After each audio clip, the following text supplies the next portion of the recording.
अच्छा, लीला सुनाने से पहले एक कथा सुनाती हूँ आपको।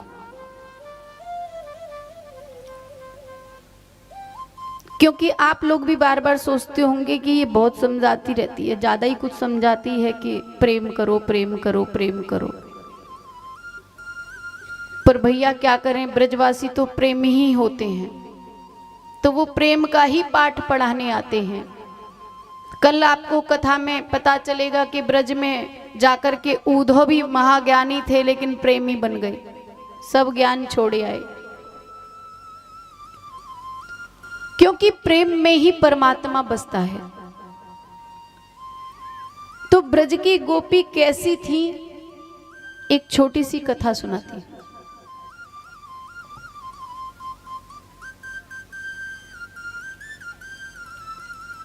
जैसे आपके तिल्लौड़ में ये कथा हो रही है, ऐसे ही यमुना किनारे पर कथा चल रही थी। तो ब्रज की गोपियों की यहाँ, सबके यहाँ गाय का काम था। अब बैठने की ज्यादा देर फुर्सत नहीं बिचारी, सुबह सुबह दही बेचने जाती हैं और दोपहर में जब लौट करके आती तो दोपहर में कथा चल रही होती थी। तो 2 घड़ी जब तक नाव आती तब तक वो 2-4 बातें कान में पड़ जाती थी, फिर नाव में बैठ के चली जाती थी। तो एक गोपी बड़ी भोरी थी, भोरी माने सीधी।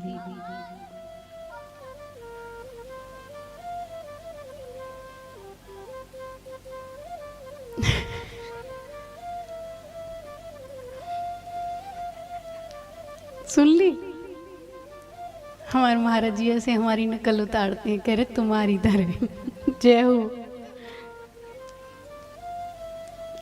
तो व्यास जी कथा में सुना रहे थे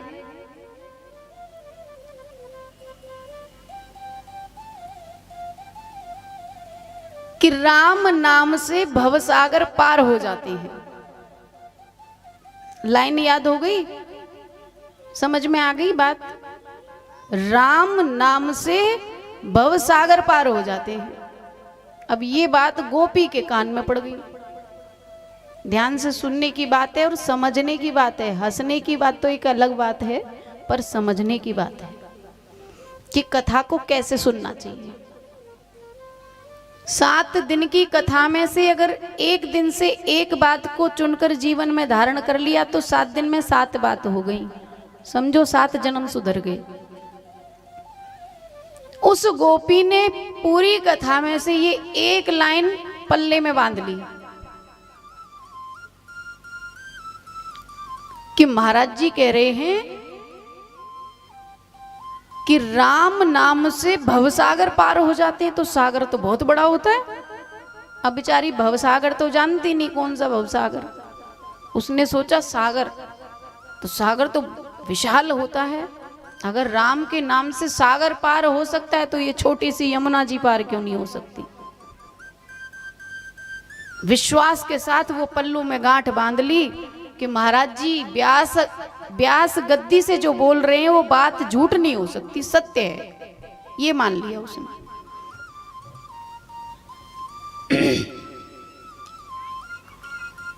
अगले दिन जब वो मक्खन की मटकी लेकर के मक्खन बेचने जा रही थी तो रोज यमुना जी से उस पार से इस पार आने के लिए नाव में आती थी। गरीब गुजरी दूध दही से परिवार चलने वाला, 1 टका रोज लगता था जाने का और 1 टका रोज लगता था आने का, माने 2 टके का खर्चा। बहुत बारीक बात है समझने की। अब गुजरी ने सोचा कि महाराज जी कह रहे थे कि राम नाम से भव सागर पार हो जाता है, तो हम सागर वागर से तो हमें लेना देना क्या, हमें तो रोज यमुना मैया पार करनी होती है।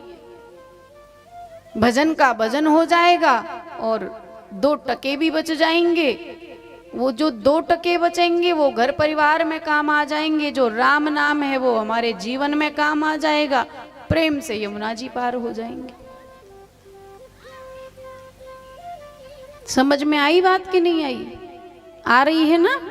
अगर नहीं आ रही हो तो दूसरे तरीके से भी समझा सकती हूँ। आ रही है समझ में? जय हो। अब गोपी ने मन में विचार कर लिया कि चारों तरफ से फायदा ही फायदा है व्यास जी ने जो बताया है। यमुना मैया को प्रणाम किया, आज नाव वाला नहीं बुलाया। गोपी एक एक पैर रखे, श्री कृष्ण गोविंद हरे मुरारी, हे नाथ नारायण वासुदेवा, श्री कृष्ण गोविंद हरे मुरारी, हे नाथ नारायण वासुदेवा। श्री कृष्ण गोविंद हरे मुरारी, हे नाथ नारायण वासुदेवा।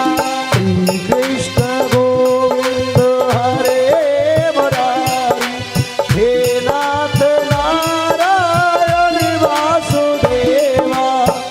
एक साइड से पार हो गई, चली गई दही बेचने। फिर उधर से आई, पंडाल में भागवत जी को दूर से प्रणाम किया, कथा 2 घड़ी जो कान में गई वो ठीक। फिर यमुना जी को इधर से प्रणाम किया, फिर से श्री कृष्ण गोविंद हरे मुरारी, हे नाथ नारायण वासुदेवा। श्री कृष्ण गोविंद हरे मुरारी, हे नाथ नारायण वासुदेवा। संकीर्तन करते करते गोपी दोनों तरफ से रोजाना पार हो रही है। कथा का आज 7वां दिवस पूर्ण हो गया। गोपी ने विचार किया कि व्यास जी ने तो बड़ी अच्छी हमको जीवन भर के लिए युक्ति बता दी कि काम करते करते हमारा भजन भी हो रहा है और हमारे जो 2 टके रोज खर्च होते थे वो 2 टके भी बच रहे हैं। यानी संसार की भी बचत कर दी और समय की भी बचत कर दी और हमारे जीवन को तारने का भी साधन बता दिए कि बैठकर भजन होगा नहीं तो ये भजन भी हो गया, 2 टका भी बच गया। तो भाई व्यास जी का कुछ तो मान पान करना चाहिए। फिर पता नहीं कभी मिलेंगे कि नहीं मिलेंगे। कथा का 7वां दिवस था। गोपी दही बेच करके आ रही थी, कथा विश्राम हुई थी तभी। तो व्यास जी के पास आकर बोली, व्यास जी आप जाने वाले हो, मेरा एक निवेदन है, आप मेरे साथ चलो, मेरे घर पर थोड़ा भोजन प्रसादी करके फिर आप जाना। व्यास जी ने सोचा भाव वाली है, चलो चलते हैं। बोले ठीक है चलो बेटा। चल दिए। अब गोपी नित्य की तरह जैसे आ जा रही थी, उसने तो वही किया, क्योंकि उसको तो दृढ़ विश्वास हो गया कि व्यास जी का वचन है और मेरा तो पूरा पालन हो रहा है। यमुना मैया को प्रणाम किया, श्री कृष्ण गोविंद हरे मुरारी, हे नाथ नारायण वासुदेवा। श्री कृष्ण गोविंद हरे मुरारी, हे नाथ नारायण वासुदेवा। ये कहते कहते गोपी तो पार हो गई और व्यास जी किनारे ही खड़े रह गए। अब गोपी मुड़ करके देखती है तो व्यास जी पीछे नहीं आ रहे हैं, वो वहीं खड़े हैं। बोले महाराज आज आई जाओ, आई जाओ। आई कैसे जाऊं? नाव तो बुला। नाव? नाव किस लिए? बोले पार आने के लिए। व्यास जी चमत्कार तो देख रहे थे कि ये कैसे पार होगी, पर खुद की हिम्मत नहीं हुई।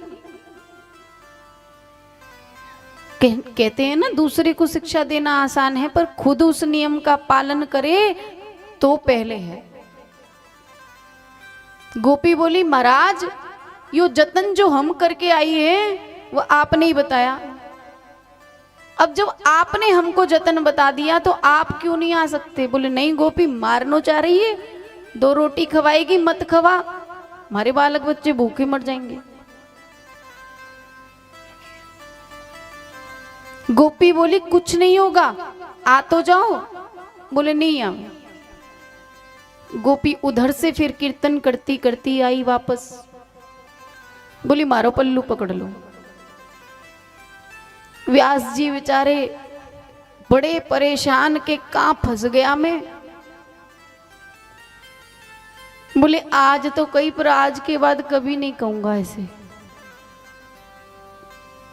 कल हम लोग बैठ के बात कर रहे थे ना, शाम को 2 घंटे सत्संग हुआ था घर पर, तो यही चर्चा चल रही थी कि कथा अगर बिजनेस समझ के करनी है व्यास को, तो वो व्यास जो है न तो कभी जीवन में खुद पार होगा और ना किसी को उस कथा से पार कर सकता है।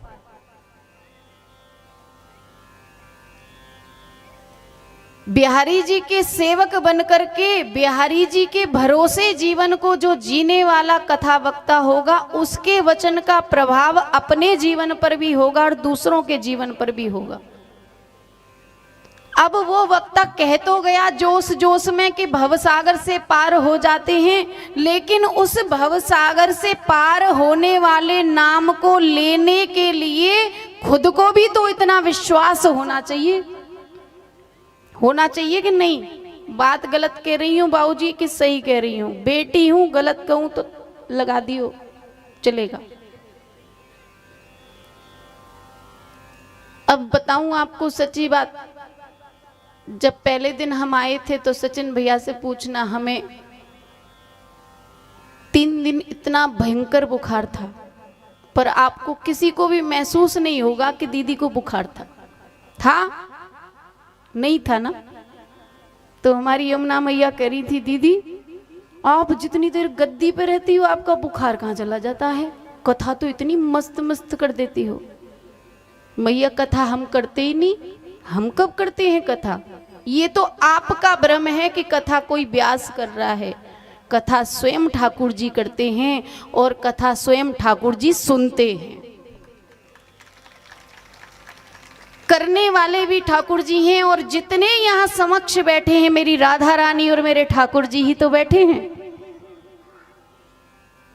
तो कहने का मतलब है कि उस गोपी ने कहा महाराज आपके ही बताए जतन पर मैंने विश्वास किया था, इसलिए मुझे यमुना मैया ने पार कर दिया। आप मेरा पल्लू पकड़ के मेरे पीछे पीछे आ जाओ।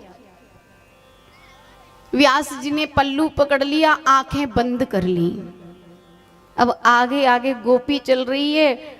बस ऐसे ऐसे व्यास जी को लग रहा है भगवान आज प्राण बचेंगे कि नहीं बचेंगे।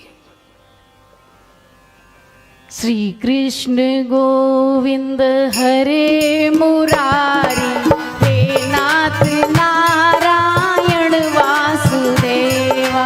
श्री कृष्ण गोविंद हरे मुरारी, हे नाथ नारायण वासुदेवा। जैसे ही यमुना जी पार की, व्यास जी ने तो गोपी के चरण पकड़ लिए। गोपी तूने मेरा जीवन सुधार दिया, मेरी आंखें खोल दी कि ज्ञान जरूरी नहीं है जिंदगी में, ज्ञान जरूरी नहीं है जिंदगी में, प्रेम जरूरी है, प्रेम जरूरी है। तभी कहते हैं कि बिहारी जी के मंदिर में जाओ तो सारा मान भूल करके जाना, क्योंकि सेठों का सेठ तो एक सावरिया सेठ है। लखदातार तो वो एक ही है, बाकी हम सब तो भिखारी हैं। दाता एक राम, भिखारी सारी दुनिया। दाता एक राम, भिखारी सारी दुनिया।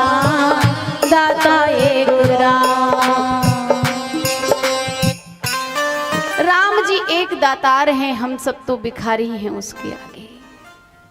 ब्रज की गोपियों का ऐसा ही प्रेम है। आज भी जब सुबह सुबह ब्रज की माताएं द्वारकाधीश के दर्शन करने के लिए 5 बजे मंगला करने जाती हैं, बिहारी जी की मंगला करने जाती हैं, दर्शन करने जाती हैं, गीत गाती हुई, उनके संकीर्तन गाती हुई।